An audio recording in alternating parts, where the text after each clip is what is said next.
नमस्कार, मैं हिमांशी राजपूत और आप देख रहे हैं भारत एक्सप्रेस डिजिटल। 21 दिनों से भूख हड़ताल पर बैठे सामाजिक कार्यकर्ता सोनम वांगचुक को लेकर विवाद और गहरा गया है। अब उनकी पत्नी गीतांजलि जे अंगामू ने सफदरजंग अस्पताल और सरकार पर गंभीर आरोप लगाए हैं। उनका कहना है कि अगर सोनम वांगचुक को कुछ भी होता है तो इसकी पूरी जिम्मेदारी अस्पताल प्रशासन और सरकार की होगी। वहीं अस्पताल ने इन आरोपों के बीच अपनी तरफ से हेल्थ बुलेटिन जारी कर स्वास्थ्य स्थिति की जानकारी दी है। सोनम वांगचुक की पत्नी गीतांजलि ने सोशल मीडिया पर लंबी पोस्ट साझा करते हुए कहा कि अब उन्हें सफदरजंग अस्पताल पर भरोसा नहीं रहा। उनका दावा है कि अस्पताल परिवार को सही और पूरी जानकारी नहीं दे रहा। इसी वजह से उन्होंने दिल्ली हाई कोर्ट में याचिका दायर कर सोनम वांगचुक को निजी अस्पताल में शिफ्ट करने की अनुमति मांगी है। गीतांजलि ने आरोप लगाया कि अस्पताल ने परिवार को बताया था कि सोनम वांगचुक का पोटेशियम स्तर 2.9 तक गिर गया है, जैसे डॉक्टरों ने जानलेवा स्थिति बताया। लेकिन बाद में अस्पताल की ओर से जारी सार्वजनिक हेल्थ बुलेटिन में सिर्फ इतना लिखा गया कि पोटेशियम का स्तर घट रहा है, जबकि सटीक आंकड़ा साझा नहीं किया गया।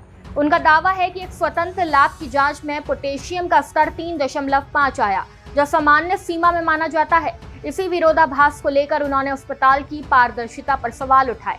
गीतांजलि का ये भी आरोप है कि परिवार कई बार सोनम वांगचुक को अपनी पसंद के निजी अस्पताल में भर्ती कराने की अनुमति मांग चुका है, लेकिन अस्पताल प्रशासन ने उन्हें डिस्चार्ज नहीं किया। उन्होंने कहा कि अस्पताल की मंजिल पर करीब 30 पुलिसकर्मी और पूरे परिसर में 100 से अधिक पुलिसकर्मी तैनात हैं।